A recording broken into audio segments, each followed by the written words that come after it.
Force. तो what is gravitational force?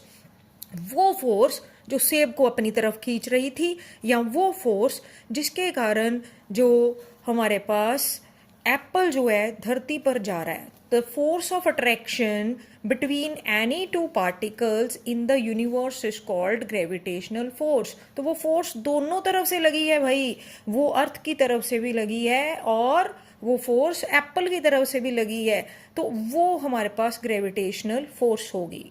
हाँ जी, हम कर रहे हैं पूरा एनसीईआरटी बेस्ड। तो एनसीईआरटी में बेटा ये एक्टिविटी दी है, and activities are also important. उसमें उसने बोला है एक बच्चे को बेटा रस्सी पे पत्थर बांध लिया उसने और उसको गोल गोल घुमाना शुरू कर दिया।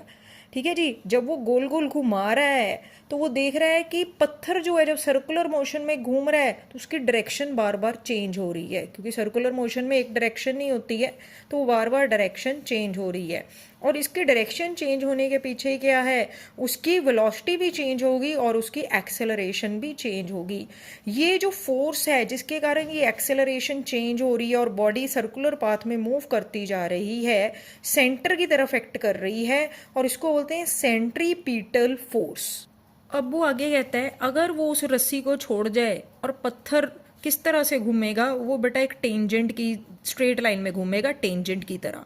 अब ये टेंजेंट शब्द का मतलब क्या है? टेंजेंट वो होता है वो लाइन सर्कल पर बनाई जाए जो सिर्फ एक पॉइंट पर टच करे। जैसे ये मेरे पास ABC बेटा एक लाइन है, ये सिर्फ B पॉइंट पर टच कर रही है, तो this is tangent to the circle at point P।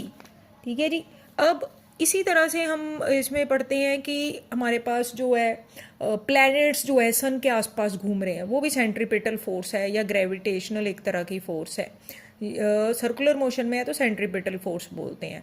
इसी तरह हमारे पास जो है मून अर्थ के चक्कर लगाता है, वो भी कोई फोर्स ऑफ अट्रैक्शन है मून और अर्थ के बीच में, जो उनको आपस में एक दूसरे की तरफ खींचती है, जिसके कारण ये मून के आसपास हमारे पास क्या घूमेगा, सॉरी अर्थ के आसपास क्या घूमेगा, मून घूमेगा।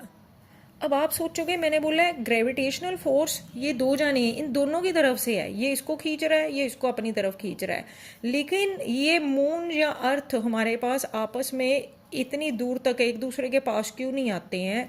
क्योंकि हमने न्यूटन सेकंड लॉ पढ़ी है, force is equal to mass into acceleration. तो एक्सेलरेशन जो है यहाँ पे it is inversely proportional to mass. अगर इन्वर्सली प्रोपोर्शनल नहीं पता है तो बेटा इन्वर्सली क्या होता है, किसी चीज़ का अगर मास बहुत ज़्यादा है तो उसकी एक्सेलरेशन कम होगी। तो अर्थ का मास बहुत ज़्यादा है इसलिए ये मून की तरफ अट्रैक्ट नहीं होती है। ठीक है जी। और सेम फैक्टर हम अप्लाई